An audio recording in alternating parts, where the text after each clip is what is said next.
Bom, vamos lá para Jeremias, falar um pouquinho mais de Jeremias. Ele usa muitas metáforas, da amendoeira, da panela de fogo, do fogo, não é? Panela ao fogo, o oleiro, e a gente vai ver várias delas aí no decorrer dos capítulos. Praticamente a gente pode dividir entre o capítulo 1 ao 45, não é? É a história de Judá, antes, durante e depois da queda para a Babilônia. Antes, durante e depois. Vai falar sobre coisas horríveis, né? E do 46 ao 52, então são profecias contra 9 nações. As nações que fizeram alguma coisa contra o povo de Israel, não é? Foram usadas por Deus para corrigi-los, mas extrapolaram e elas estão aqui sendo julgadas. Ele é tido como profeta chorão, e eu queria que você visse essa bonita imagem de Rembrandt. Ele retrata, não é, na sua pintura, o profeta triste, o profeta chorão. Chorão, repito, não de birra, mas o chorão de tristeza. As suas emoções também estavam ali afloradas em relação a Judá, que não ouvia a palavra de Deus. Não ouvia, simplesmente não ouvia. Então, tem toda esta... todo esse esquema que Deus montou para chamar a atenção de Judá, para chamar a atenção. Já em 722, a Síria havia acabado com o reino do norte. Acabou, nunca mais se levantou, né? Assim como depois que Babilônia acabou com Zedequias, foi o último rei, nunca mais Israel teve um rei. Muito, muito, muito, muito triste. Então vamos ver um pouquinho sobre a história desse querido profeta, né? Na realidade, fala aqui um pouquinho no verso 1, né? Filho de Uquias, né? Um dos sacerdotes que estavam em Anatote, na terra de Benjamim. A gente não vai entrar em muitos detalhes sobre essa questão, mas ele veio de lá. Percebam agora este detalhe do verso 2. A ele veio a palavra do Senhor nos dias de Josias. Josias, que com 8 anos, né, tem ali a sua tarefa de trazer o povo para a volta, para perto de Deus. O livro da lei foi achado e ele promulgou, leu o livro, o povo se arrependeu e durante vários anos, né, inclusive Jeremias teve muita facilidade, muita ligação com este rei que abriu as portas do seu coração para Deus. Então, mas vejam um detalhe, a ele veio a palavra do Senhor. O verdadeiro profeta é aquele que recebe a palavra do Senhor. Ele não produz a palavra do Senhor. Olha aqui a diferença.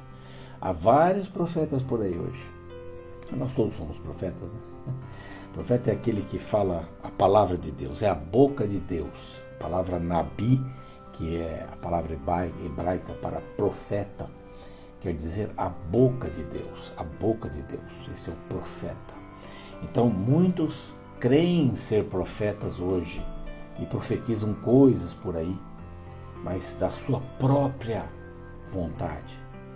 Nunca, nunca a gente deve tomar este livro sagrado para dar uma particular elucidação, como diz ali no Novo Testamento.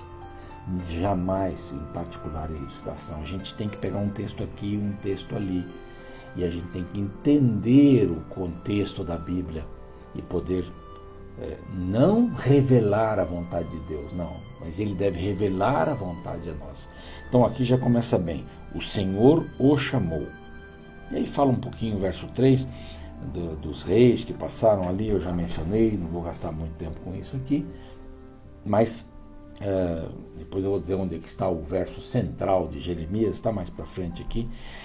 Mas ele no verso 4 diz, e várias vezes essa expressão vai aparecer. A mim veio a palavra do Senhor, dizendo, né? O Senhor assim diz, o Senhor tem mais de 50 vezes que aparece isso daqui, mas diz, a mim veio a palavra do Senhor. Não é? Você nasceu para pregar, em outras palavras. Antes que eu te formasse no ventre materno, eu te conheci. Ele está falando como se Deus estivesse falando, né, para ele. E antes que saísse da madre, te consagrei e te constituí profeta para as nações. Não era só para Judá, embora ele tenha trabalhado em Judá.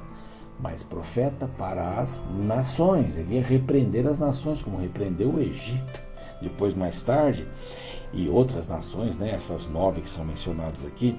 Então, lhe disse eu, Senhor, quer dizer, ele está falando de linguagem, Deus falou isso de mim e tal, mas aí então eu falei.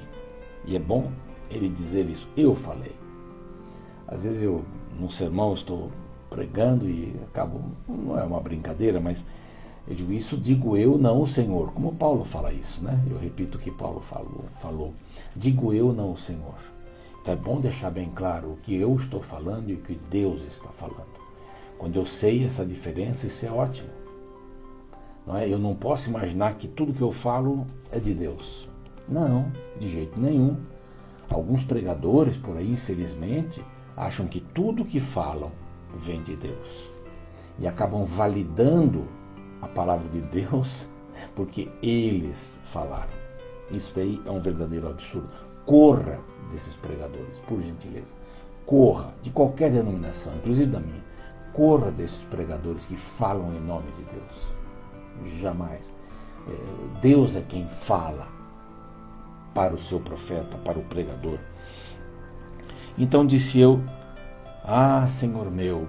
Ele tinha esse jeito de falar assim, várias vezes disse assim, meu Pai, meu Senhor, Senhor meu, eis que não sei falar. Tinha uns 20 anos mais ou menos, porque não passo de uma criança. Senhor, eu não sei falar e sou imaturo. Quer dizer, eu não consigo transmitir uma mensagem e sou imaturo. Como é que eu vou fazer o trabalho de profeta cena? Não, é muito complicado. Mas o Senhor me disse, ele está validando. Com Isaías foi diferente, né? Apareceu os querubins, não sei o que, uma brasa lá, na língua dele, etc. Aqui não, foi bem suave. Essa questão foi diferente o chamado. Isso não quer dizer que Deus vai chamar todo mundo do mesmo jeito. Tem gente que diz assim, como eu queria ser chamado como Elias foi chamado, como Eliseu foi chamado, eu queria ser chamado como Moisés, não importa. Cada um tem um jeito. Deus chama cada um de uma maneira. Um no arado, o outro no palácio, não importa. E aqui, mas o Senhor me disse. Eu falei que não dava, sabe? Eu tenho inclusive medo, ele vai falar que não temas mais para frente.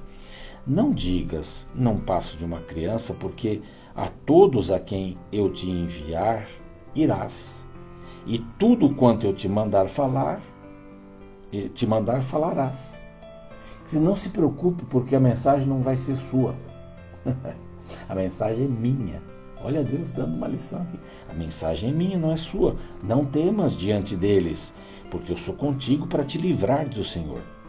Depois estendeu a mão o Senhor e tocou-me na boca. E o Senhor me disse, eis que ponho na tua boca as minhas palavras. Profeta, Nabi, a boca de Deus. O canal de comunicação de Deus. Agora, todos nós podemos ser profetas hoje. Basta você abrir a boca e permitir que as palavras de Deus fluam. É isso, ser a boca de Deus. Ser o transmissor de Deus. Eu gosto muito de dizer assim, acorde, arrume a cama, sai, estude a palavra e saia para ser Jesus para as pessoas. As pessoas têm que enxergar Deus em você, abrindo a boca ou não abrindo a boca. Essa frase já é batida, mas é muito boa. Há pessoas que só lerão a Bíblia, há pessoas que só terão você para terem uma referência da Bíblia. A única Bíblia que as pessoas terão será a sua vida. Essa é a frase. Eu já fui por 3, achei. A única Bíblia que as pessoas terão vai ser a sua vida. É a única Bíblia. Então vá lá e olha só o que ele diz assim. Olha que hoje te constituo sobre as nações e sobre os reinos. Não é só sobre Judá, não. Para, olha aqui, arrancares, derribares, destruíres, arruinares e também edificares e plantares. Positivo e negativo. Ou negativo e positivo. Terminando com positivo, né? Interessante terminar com positivo. Tenho 2 notícias, uma boa ou ruim. Qual que você quer? Me dá a notícia ruim primeiro, depois me dá a boa. Ou me dá a boa ou ruim. Aqui o Senhor usa essa metodologia. Primeiro o ruim, depois o bom. Então você vai fazer isso. Olha, prepare-se. Você vai ser muito perseguido, e não temas, eu sou contigo. Você vai ser muito perseguido. Tenha certeza sempre que quando você se levantar para falar a palavra do Senhor, você vai ter oposição. Aliás, nesse mundo, toda ideia que você tem uma oposição. Toda ideia que você tem uma oposição. Ainda mais a palavra de Deus. Aí ele cita duas visões. A primeira visão que ele cita aqui é a visão da amendoeira. A gente assim não entende muito bem a amendoeira. O que é amendoeira? A vara da amendoeira. É porque a amendoeira era a primeira árvore que produzia flores, para depois ter frutos. Flores na primavera. Estava ressequida, seca, e o olhar para esta vara de amendoeira era constante. Quando é que vai começar a primavera? Mas tem uma outra coisa interessante aqui. Existe um trocadilho. Um trocadilho. Que vês tu, Jeremias? Respondeu, uma vara de amendoeira. Shaquet,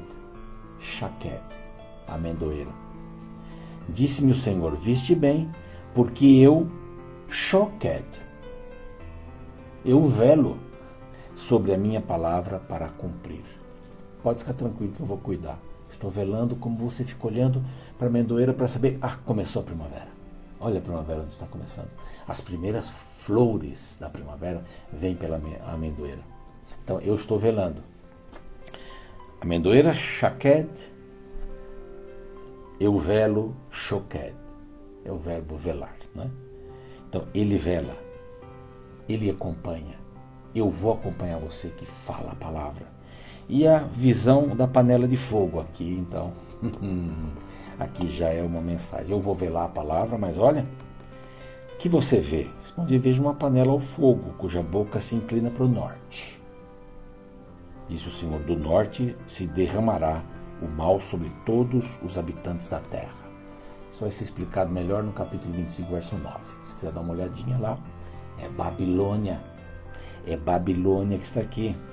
Qual é a razão de Babilônia destruir a nação? Está aqui no verso 16. Pois me deixaram a mim, queimaram incenso aos deuses estranhos e adotaram as obras das suas próprias mãos. As esculturas, vocês estão... Tu, pois, cinge os lombos. É Jeremias. Jeremias, cinge os lombos. Levanta aí a saia, né? Levanta aí a veste e põe uma cinta, como fazem os soldados. Depois, quando volta, pode abaixar, né? Você vai descingir. Então, cinge, dispõe-te, vai para a guerra. Dize tudo quanto eu te mandar. Não te espantes diante deles, para que eu não te infunda espanto na sua presença.